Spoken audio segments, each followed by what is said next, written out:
Hey, this is Block 7, The Greatest Generation, Part 6, The War in Europe, with the section The War in Europe 1942. Let's start on the Eastern Front, over here. Stalin and the Soviets are bearing the brunt of the fighting in early 1942. Stalin is screaming at Churchill and Roosevelt to open up a second front.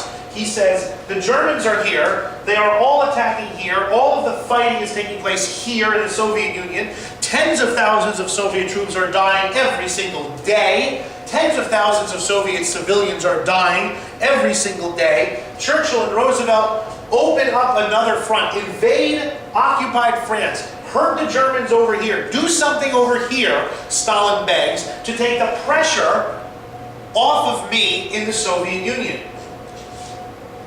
The Western Allies are not ready. Stalin, the dictator, has the ability to just order hundreds of thousands of men into the lines with no training at all, and that's the end of that.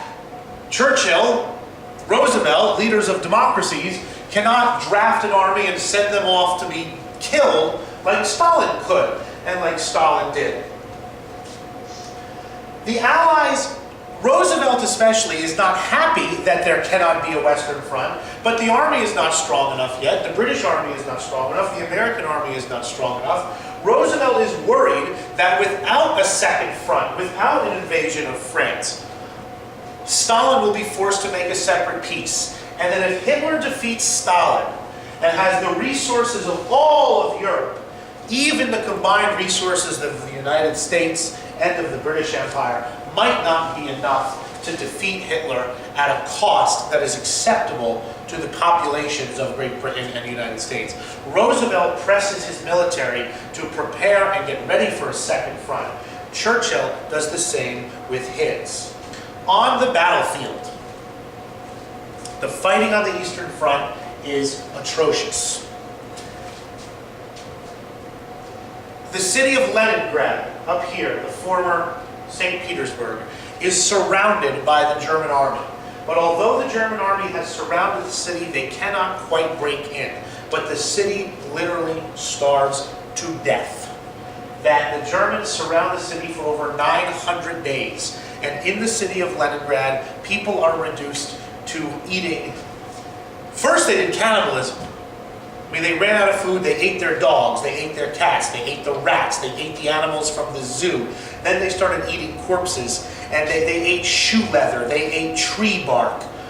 They starved to death. Millions of Soviet citizens in Leningrad starved to death. But it's in the south, down here, that the turning point of the war is going to be.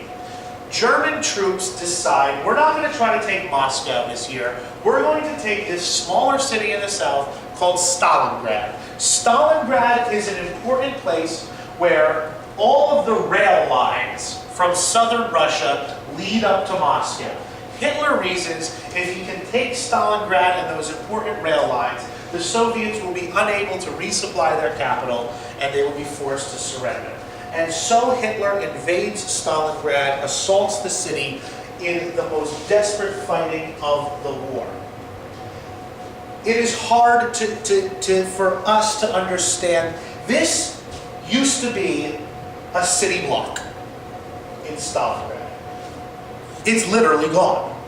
The fighting is house to house, floor to floor, basement to attic, along every single city block in this city. You get a sense of what was done, and believe me, the people who lived in the city, just the civilians in Stalingrad, just sat there and lived through it. Literally, 2 million troops died in this one single battle. Not quite here.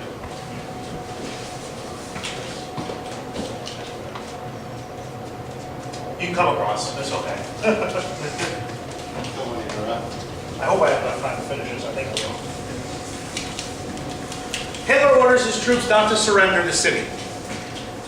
The Soviets counterattack from both sides.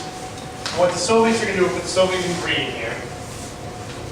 The Soviets attack from the south and from the north, and they cut off the German army in Stalingrad. The German commander, General von Paulus, begs Hitler for permission to retreat. Hitler refuses. He says, stand and fight in Stalingrad. We'll save you from the air. We'll save you from another army. These things do not happen. He promotes General von Paulus to Field Marshal in the hope that he expects no German Field Marshal has ever surrendered. He expects von Paulus literally to fight to the last man. In February of 1943, the German troops in the city of Stalingrad are starving, they are out of ammunition, and von Paulus orders them to surrender. And surrender they do. It is the largest battle in World War II. It is the turning point of World War II. It is the turning point of the entire war.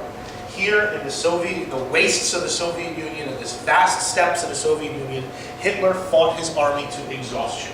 And in doing so, he lost the strategic advantage that he had had from the beginning. He will never again take the initiative in the Soviet Union. For the rest of the time, all the way from here, all the way back to his capital of Berlin, Hitler will be on the strategic defensive. Over 2 million troops died in this one single battle. Meanwhile, on the Western Front, the first Americans come into action in 1942, down here in all places in North Africa. We'll do the Brits and the Americans in blue. That's purple. That's blue.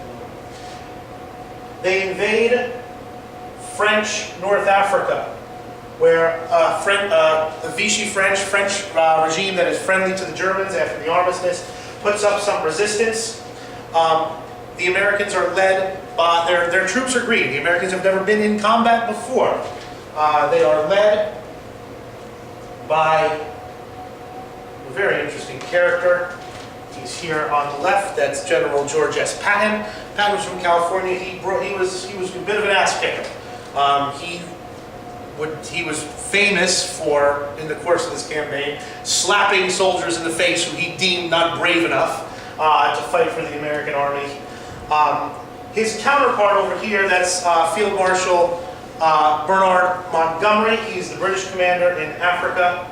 And we can see briefly, if we look at the map, what starts to happen in North Africa is that the Americans push in from this side, coming this way. At the Battle of El Alamein, General Montgomery defeats General Rommel, and the British start to push the Germans back through Africa in this direction. Eventually, in 1943, as we're going to see, the Germans get squeezed out of Africa entirely. But this is the first American action of the war. Here, Operation Torch, an invasion of North Africa in the summer of 1942. Meanwhile, the war at sea is continuing as it did in 1941. German U-boats are sinking Allied shipping at an alarming rate. However, the battle is slowly starting to turn. New technology, plane-based radar, cracking the German naval code, the convoy system, increased American production is leading that lifeline of the British Empire to become more and more and more secure. Air Patrol, American planes operating from Iceland, from Greenland, from the British Isles, start to patrol the oceans. The U-boats have to spend more time underwater. Radar plays a role. Increase more powerful bombs. You can bomb the submarine bases in France. The tide in the Battle of the Atlantic begins to turn in 1942. Meanwhile, in 1942, the air war over Germany continues. Not only are the British strategic bombing over German cities, but the American 8th Air Force now joins them with their own planes, B-17s. We'll have a look-see at them next time around. Start to make life for the German civilian population rather unbearable, with bombing raids every single night. The British bomb during, the Americans bomb during the day, and the British bomb at night. And then when the British are done bombing one night, the Americans bomb the next day. And then the next night, the British bomb. There are serious losses among the bomber crews, but the toll is starting to be taken on German industry, the German fuel supply, German railway lines. Germany is starting to be pressured seriously from both sides by the end of 1942.